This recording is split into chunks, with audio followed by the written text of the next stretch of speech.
If people don't treat you with dignity, that person never gets the chance to practice being a dignified person. So by treating people with dignity, you let them practice being a dignified being.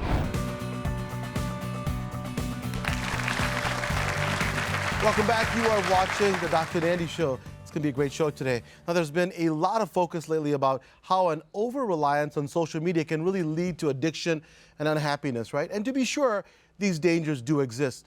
But social media also holds the power to do what? To be a tremendous force for good in the world. And many of us have formed tribes online that really enrich our lives and make us better human beings. I know for me that's definitely true. Joining me now is international best-selling author, activist, and social entrepreneur Brian McGill, and my friend, and his wife and partner, Jenny Young, the co-founder of the wildly successful personal empowerment website, Simple Reminders.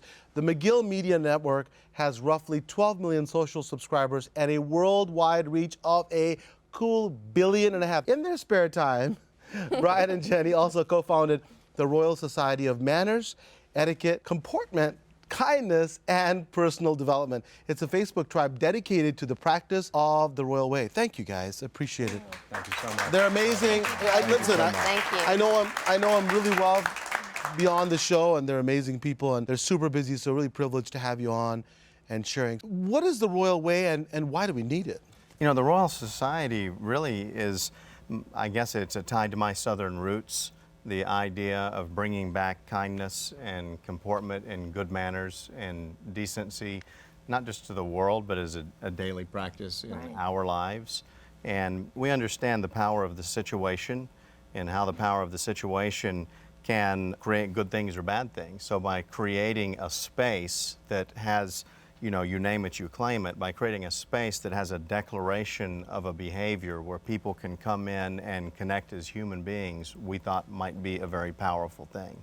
Yeah, and Jenny, what is the royal way to you? Hey, treat everyone the way you want to be treated. And it's just a daily reminder. What the Royal Society offers to everyone is just, I want you to be sweet to me, and let me be sweet to you, and let's just remind each other every day how to do that. Really, it's about being able to create the space to treat people with dignity, because one of the problems that we face in society is, let's say that you are, it doesn't matter if you're a child or an adult, if people don't treat you with dignity, that person never gets the chance to practice being a dignified person and to feel that they are a person of worth and dignity. So by treating people with dignity, you let them practice being a dignified being. And manners is at the surface, but the deeper level is the spirituality of the holy and the divine and the beautiful in every soul. And here's what I, as a physician, really love about this, Jenny and Brian, is that when you have that self-worth, when you treat people royally, guess what happens? The cortisol level goes down. Yes. All the stress hormones, when you have cortisol, when you have stress hormones, inflammation increases, diabetes, high blood pressure, cancer, all of it. With a simple, dignified way of treating people, you can actually do more for disease than any medicine that's out there. No side effects, no copays. Isn't that amazing? It's amazing. It's you know? amazing. And you know, available 24/7. It's That's available, exactly that's right. right. It's available 24/7. And it's available to all of us. You have collectively affected so many people's lives. Tell me, to me, when I reach people on our television show, it's such a privilege. How do you guys feel reaching 1.5 billion people with this kindness and this very, very uncommon way of treating people? Tell me how that feels like. I'm going to be clear here. We don't reach people.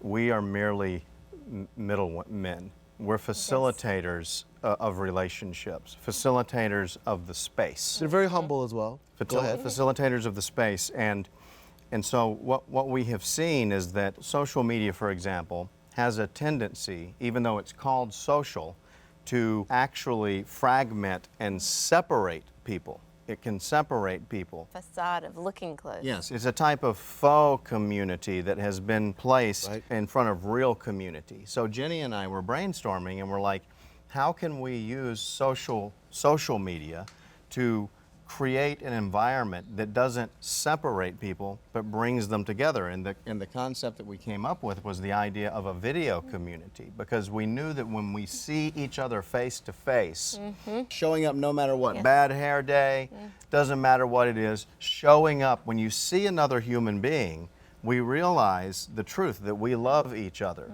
And so merely by facilitating that space, it's really the people in the space that create the beauty and the wonderment that is awe-inspiring not only to others, but to us. And Jay, how does that feel to be, whether you call it facilitator or reaching 1.5 billion? I want people to know what that's like. Hey, we just know we have to show up. We have a purpose. You know, the minute we wake up, the minute our eyes open, we know what we need to do. And till the minute we go to sleep, there's just no question about it. And people such as yourselves are so special in this time because it's such a need for this type of community. Hi everyone, I'm Dr. Partha Nandi. And if you enjoyed that video, you're gonna love the next one. It's full of incredible information to help you start your health hero journey.